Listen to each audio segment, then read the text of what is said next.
Descubre las alternativas que ofrece el mundo digital para tu desarrollo profesional. Marketing digital, análisis de datos, ciberseguridad, cloud computing y mucho más. Todos los miércoles a las 17 horas, junto a Catalina Becio y sus invitados. Solo por divoxradio.com.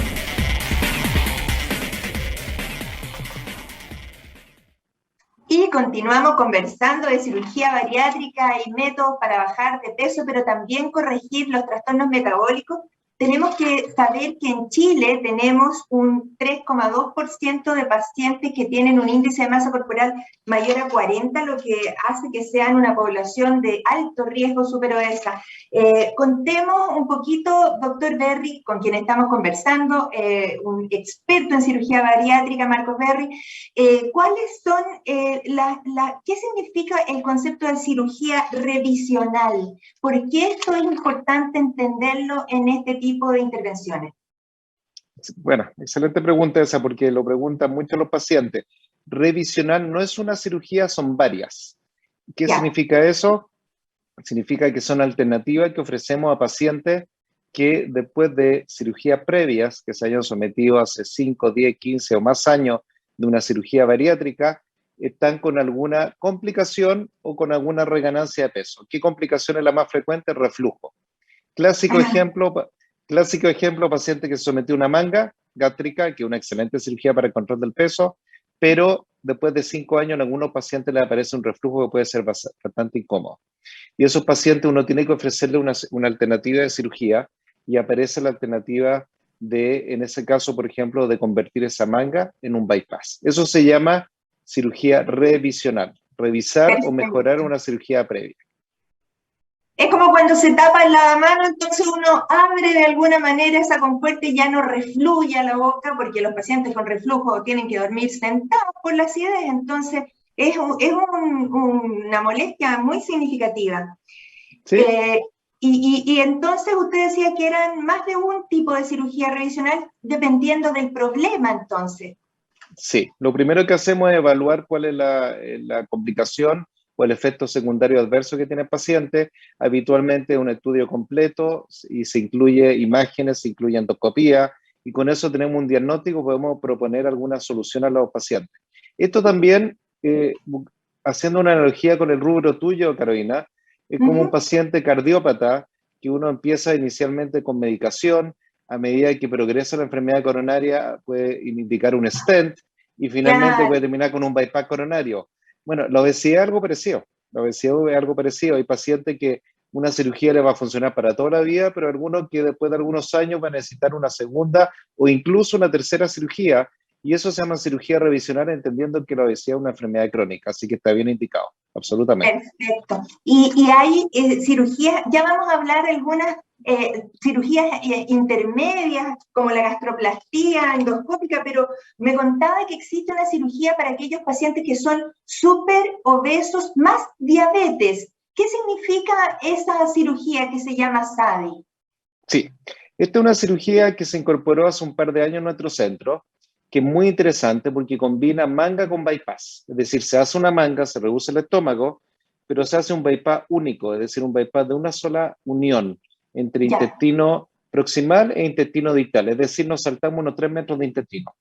Cuando combinamos esa manga con ese bypass, hemos visto que el resultado es muy superior a hacer una manga sola o hacer un bypass solo. Y eso empezó esa experiencia a utilizarse en Europa, especialmente en España, hace unos 10 a 12 años atrás, y ya está siendo validada y masificada a nivel mundial, pero en grupo específico de pacientes. ¿Quiénes son los mejores candidatos? Pacientes que tienen índice muy alto, es decir, sobre 50 para arriba, es decir, que tienen más de 80 kilos de exceso de peso, y pacientes que no son pocos. Yo todas las semanas me toca ver un paciente con esas características. Claro. Y pacientes que tienen además enfermedades metabólicas muy agresivas, especialmente si son diabéticos con insulina. Ese grupo de pacientes es candidato ideal para esta cirugía, que se hace por la laparoscopía, que nos toma un poco más de trabajo porque es una cirugía un poquito más compleja al combinar estas dos técnicas, pero los resultados han sido espectaculares. Ya tenemos cerca de 20 pacientes en estos últimos 2 años, y los resultados son francamente superiores. Es decir, ni la manga ni el bypass logramos llegar a un paciente a un peso normal. Con esta técnica sí estamos llegando, y ninguno controlaba tan bien la diabetes como lo hace el SADI. Así que en pacientes bien seleccionados es una excelente técnica. Qué maravilla esto. También contémosle a las personas que hay algunas circunstancias generales que lo alejan de la cirugía bariátrica, como por ejemplo la lactancia, el embarazo, el que la persona fume activamente o que tenga enfermedades crónicas descompensadas. Pongámoslo en positivo. Para operarse de cirugía bariátrica tiene que estar compensado, no fumar y no tener pensado que la familia crezca, porque en ese caso no hay que exponer, ¿cierto?, a esta tercera persona que es el producto de la concepción, a la guagua, ¿cierto?, a una cirugía o a fármaco. No quiero que se nos pase el tiempo sin comentar que increíblemente ahora existe lo que se llama el PAD para cirugía bariátrica, que es un pago asociado al diagnóstico que se puso a disposición del sistema, de los usuarios del sistema público y privado también, porque contémosle, doctor, de qué se trata esta buena novedad, esta buena noticia a los usuarios. Sí, esto diría que ha sido la gran revolución o aporte del sistema de salud en el año 2022, después de 2 años de pandemia, en que hoy día pacientes de FONASA, esto solamente aplica para pacientes FONASA, no pacientes de ISAPRE, pueden optar a una cirugía bariátrica, ya sea un bypass o una manga, solamente esas dos que son las cirugías que congregan el 90% de nuestra actividad bariátrica, pero bajo ciertas condiciones, es decir, cumplen ciertos criterios que deben cumplir, tienen que ser apoyados por un equipo médico, pero la ventaja es un tremendo aporte para los pacientes que antes no podían acceder, pagan aproximadamente una cuarta parte de lo que pagaban antes, porque una parte la financia FONASA, otra parte la financia el paciente, pero con su bono, que se llama bono PAD FONASA, pueden optar a distintas clínicas, tanto en el sistema público como en el sistema privado. Y hoy día tenemos pacientes que nunca se hubieran podido operar con nosotros en la clínica, que pueden acceder a este beneficio una vez que cumplen con los criterios. Ellos compran su bono y lo podemos agendar y podemos ayudar a pacientes. Es un tremendo beneficio para nuestros pacientes del FONASA. Perfecto, doctor. Y esto funciona, perdón la pregunta tan obvia, pero es que siempre la tengo que hacer. ¿Esto funciona, Erika Magallanes, este bono PAD para la cirugía bariátrica? ¿Y cuál cirugía es la que incluye? Incluye bypass gástrico tradicional o una manga gástrica. Incluye cualquier clínica o hospital que esté afiliado a FONASA y que esté acogido al PAD, o sea, que acepte el bono PAD FONASA. No todos los prestadores privados han accedido a cubrir pacientes PAD FONASA. Sí es el caso nuestro, en la clínica La Conde sí se aceptan pacientes para bono PAD una vez que pasan con toda la evaluación del equipo médico, como lo mencioné. Pero el paciente puede elegir con su bono en cualquier clínica de Santiago, de regiones donde quiere operarse.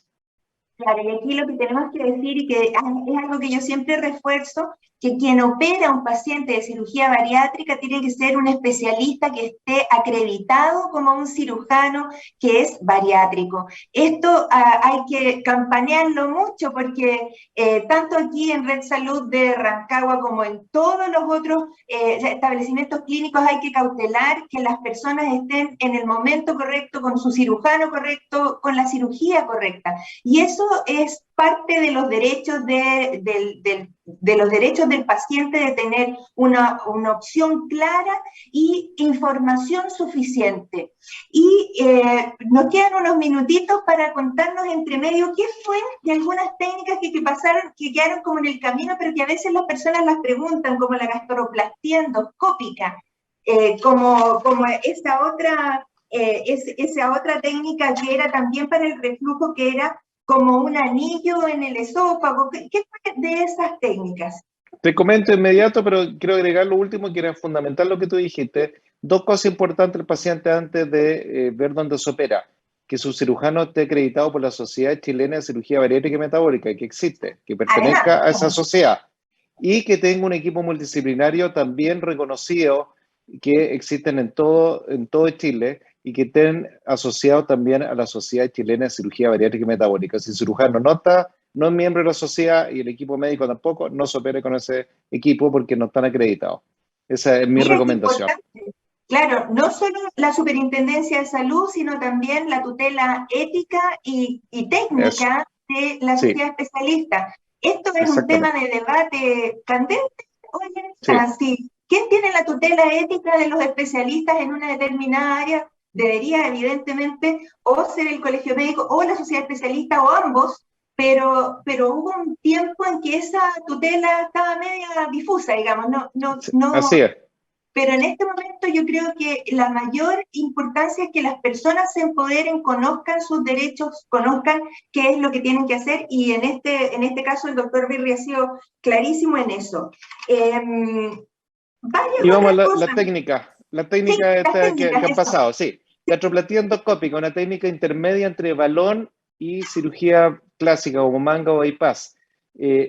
Colocan puntos por endoscopía, reduce la capacidad gástrica del estómago, buena alternativa para bajar entre 15 a 20 kilos.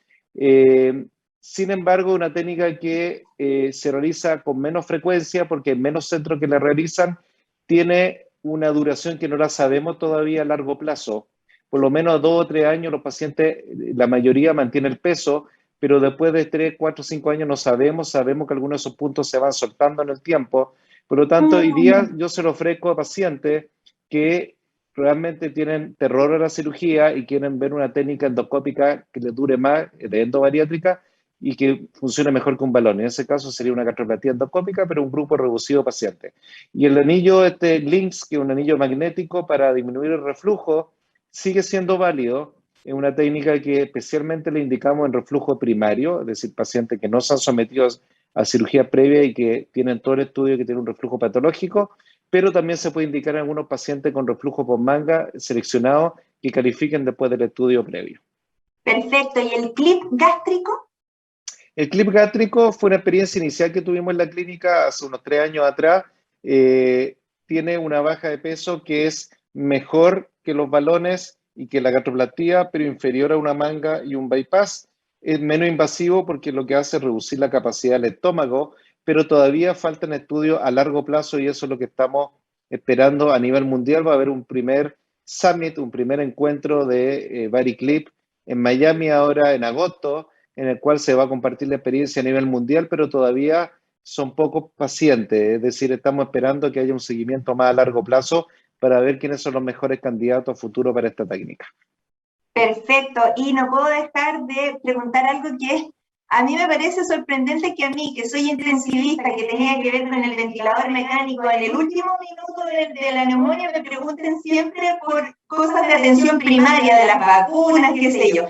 Entonces, mi pregunta va a ser para usted más o menos en esa misma onda. ¿Cómo evitar la obesidad en nuestro país? ¿Qué intervenciones tendríamos que hacer para evitar que esas personas que llegan con un índice de masa corporal con 80 kilos de sobrepeso, son dos cuerpos en uno? ¿Cómo evitar eso? ¿Qué ideas se le vienen a la cabeza? Intervención temprana, porque a ver, la política de prevención, Carolina, son difíciles y toman mucho tiempo. Y yo llevo 20 años en esta área y todos los gobiernos, distintos gobiernos que han pasado, todos dicen vamos a poner en prevención, política, control de los alimentos, el etiquetado, etcétera, etcétera. Tienen poco impacto, esa es la verdad. Pero hay que trabajar algo en esa línea. Pero ¿a qué voy con intervención temprana? Se hizo un estudio en que cuando se observa que un niño ya a los 13 o 14 años tiene obesidad, es decir, tiene un percentil 95 o más, o un IMC mayor a 40 por los términos tradicionales, y se le sigue sin ninguna intervención, salvo la nutrición o el apoyo médico, se le sigue hasta los 30 años, se hizo un seguimiento de 17 años, el 100% es obeso. Ninguno salió de la obesidad, el 100%. Claro. Entonces ya sabemos el pronóstico malo, y esto es un mensaje para los papás y las mamás, que cuando tienen un niño adolescente entre 13 y 18 años que ya tiene obesidad, la posibilidad de que con tratamiento médico salga de eso es casi cero. Entonces, esos pacientes que intervienen, no digo que hay que operarlos a todos, no estoy diciendo eso, pero hay que intervenir ahí. Y eso va a disminuir, tú has visto los números de obesidad que hay en niños adolescentes, diría, incluso Primero preescolares. básico. Claro, entonces el pronóstico es pésimo. Pero hay que intervenir ahí, pero es complejo el tema, o sea, hay que intervenir a todo nivel. Hoy día menos del 7% de la población hace actividad física en forma regular. Hay una serie limitante en nuestro país que no le veo buen pronóstico, pero podemos ayudarlos nosotros interviniendo más temprano, y ese es el principal mensaje. Claro, siempre me llamó la atención esto de cómo la imagen de las personas, de la mamá, del papá, de las personas que rodean a un niño son las que definen su destino. Porque en el fondo, si un niño chico ve que su mamá fuma, no puede pensar que eso es malo, y eso es súper malo porque le va a generar ese vínculo como esa aceptación de las personas que fuman, y él va a fumar. De la misma manera que las personas que viven en una familia en donde son todos obesos, que tienen efectivamente unos hábitos de alimentación que no están restringidos, que son completamente no reflexivos, por decirlo de alguna manera, y que comen lo que tienen, lo que pueden, y son muchas calorías, que no es una buena alimentación. Esos niños desde muy precozmente van a adquirir esos hábitos. Entonces, en algún momento tenemos que tomar esa conciencia como plan, como educación formal. De la misma manera que en algún minuto, y yo me siento muy orgullosa por eso, se peleó por no fumar en lugares públicos, creo que también va a haber un momento en que tenemos que decir qué hacemos con toda esta cantidad de personas que tenemos con obesidad. Tenemos que no solo hacer un pack de cirugía, tal vez tenemos que hacer programas ministeriales para resolver el problema a un mayor número de personas en esta generación, para que la próxima generación no sea tan obesa. Doctor Berry, estamos llegando al final de nuestra reunión. Quiero que nos diga si hay algo que no hayamos comentado, que usted quiera que remarquemos hoy. No, lo que quiero remarcar es que este es un problema complejo, el de la obesidad, que tiene solución a distinto nivel, que siempre acude a un equipo médico, no basta el cirujano, eso también lo veo, en que un paciente me dice, toma, operé en tal lado con tal cirujano, y ¿quién la vio la parte de nutrición? Nadie. ¿Qué kinesióloga? Nadie. ¿Qué nutricionista? ¿Qué psicóloga? Nadie. Decir, no basta la cirugía es una buena herramienta, pero requiere un apoyo, un equipo médico completo, si no, no va a funcionar a largo plazo y va a fracasar el paciente. Ese es un mensaje. Segundo mensaje es informarse. Hoy día están las redes sociales, está el internet. Hoy día comenté que si tienen duda con su equipo y cirujano, consulten en directo la Sociedad de Cirugía Bariátrica Metabólica, que tiene Ipsos Chile, se llama el sitio en Instagram, para acceder a ello, y pueden consultar si sus cirujanos son miembros de ahí o no. Creo que faltan políticas gubernamentales, Carolina, que tenemos que trabajar la sociedad junto con el FONASA, junto con el Ministerio de Salud, junto con la ISAPRE o seguros médicos. Es decir, tenemos que darle la importancia que tiene la obesidad en nuestro país y que no la va a dar nadie más, y si no nos hacemos cargo nosotros, va a ser una tremenda carga, como dices tú, para nuestros hijos, nietos y todo lo que vienen hacia el futuro. Claro, como vimos, no solo va a ser, ya fue, ya está haciendo con la pandemia del COVID. Mi pensamiento era ver una persona que estaba en sobrepeso, que era diabética, que fumaba y que con el COVID tiene peor pronóstico. Así que, no, pero terminemos con un súper buen mensaje. Existen alternativas, el balón es no intervencional, se puede hacer esto, pero tiene que ser con la persona correcta, el equipo correcto. Doctor Berry, me despido, ha sido un programa súper ágil, un gusto, y muchas gracias por haber sido mi cirujano además. Muchas gracias a ti, excelente paciente, está los resultados a la vista. Gracias. Un gran abrazo, un saludo para ti. Y nosotros continuamos aquí en nuestro programa para cerrar este lindo capítulo de hoy. Vamos a la tercera pausa musical y volvemos de inmediato.